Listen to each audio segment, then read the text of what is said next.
After the growing tensions in the Middle East and Iran's attack on Israel, many people are seeing this issue moving towards a full-fledged war, while a large section also believes that if this war starts, then it will not take long for the matter to reach World War III. But is this really going to happen? On October 1st, Iran has surprised the whole world by making the second direct attack on Israel this year. The first attack was carried out in April 2024, in which drones and cruise missiles were used, but this time this attack was done only with ballistic missiles. This attack was so calculated that not even a single missile fell in the populated area. Iran has in a way sent its message to Israel by targeting only military bases and airfields. Israel got another shock when even the Iron Dome failed to destroy many missiles in the air itself. Some of these missiles hit Israeli airways. Hit the place where Israel's Lockheed Martin F-35 is usually parked. Satellite images have also confirmed that an Iranian missile fell right on top of the hangar. Now the eyes of the world are on Israel. Everyone wants to know whether Israel will really retaliate or not. If a full-fledged war starts between Israel and Iran, then what will be those moments that can easily turn this war into World War III? And the most important question is that if this war happens, then many Western countries will stand with Israel, but whose support will Iran have? Once again, flattering spectator is once again standing on the brink of a deep and damaging war, where two powers have come face to face. This is considered to be the most dangerous moment for the entire region so far. Both the powers which have been at loggerheads for the last 45 years, they have been fighting indirectly. Now they have come face to face. Israeli Prime Minister Benjamin Netanyahu has replied to Iran for firing 180 ballistic missiles that they will definitely have to give an account. The Israeli military has also said that Iran will definitely be given a reply. The Israeli government will now decide when, where, and at what level the attack will be. Last time, when Iran made its first direct attack on Israel on April 24, 2020, America had advised Israel to remain silent. But this time there is no silence like last time. This time Israel's Iron Dome appeared to fail to a great extent. But how did this happen despite spending millions of dollars? Israel's Iron Dome is an advanced missile defense system, and this system has been designed to intercept and destroy artillery shells.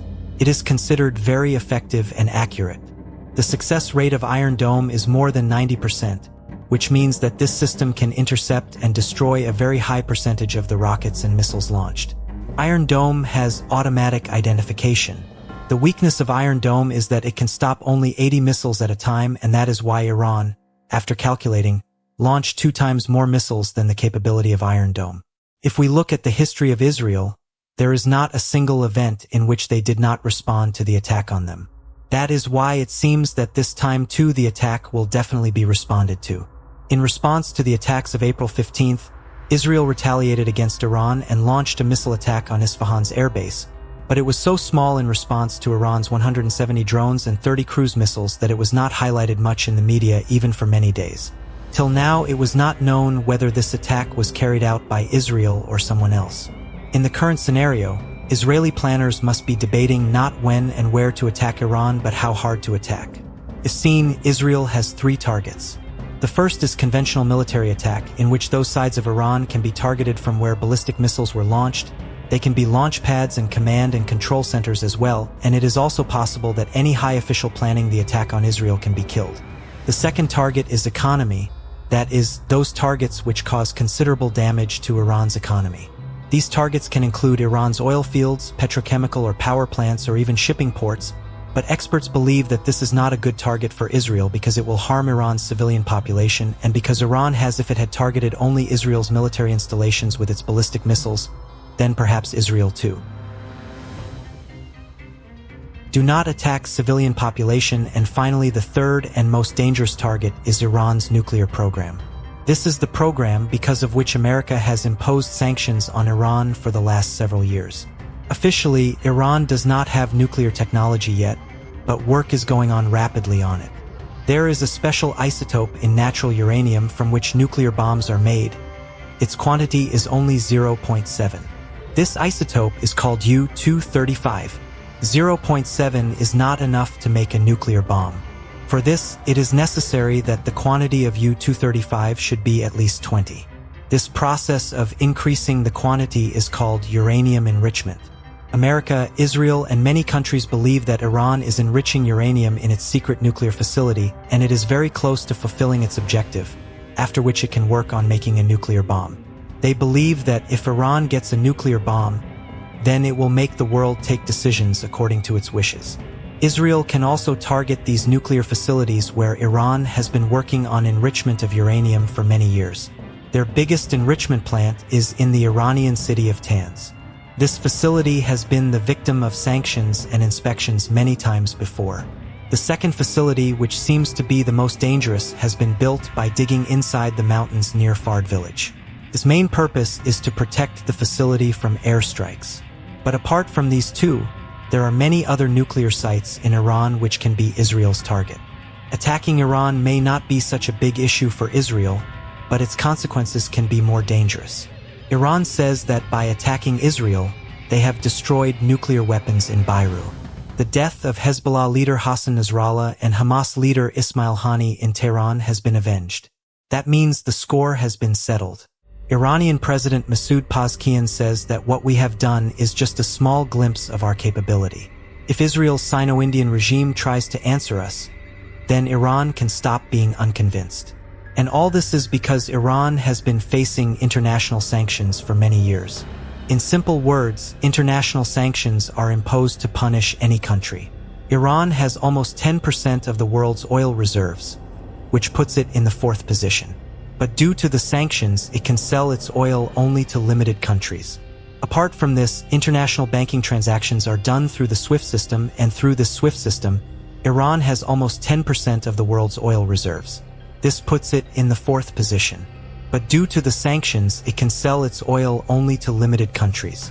Apart from this, international banking transactions are done through the SWIFT system, and through this SWIFT system, Iran has almost 10% of the world's oil reserves. Iran has also been excluded from the UN, due to which it is very difficult to send money here. Due to all these restrictions, Iran's army is not capable of fighting Israel, and neither is Iran's intelligence agency strong enough to plan any targeted operation in Israel like Israel's Mossad did a pager attack in Lebanon. But this does not mean that Iran is completely weak. They have countless quantities of ballistic missiles and cruise missiles, which means if Israel attacks, Iran is left with only 3 options. One is Proxies, i.e. Hezbollah in Lebanon and Tez in Yemen, who are already continuously attacking Israel. The second option is Iran's ballistic missiles, which this time Iran may launch to target Israel's local population, and the third option is such that if Iran uses it, it will not only destroy Israel but also the whole world. Many countries of the world may be affected, and this option remains a threat for Israel and America.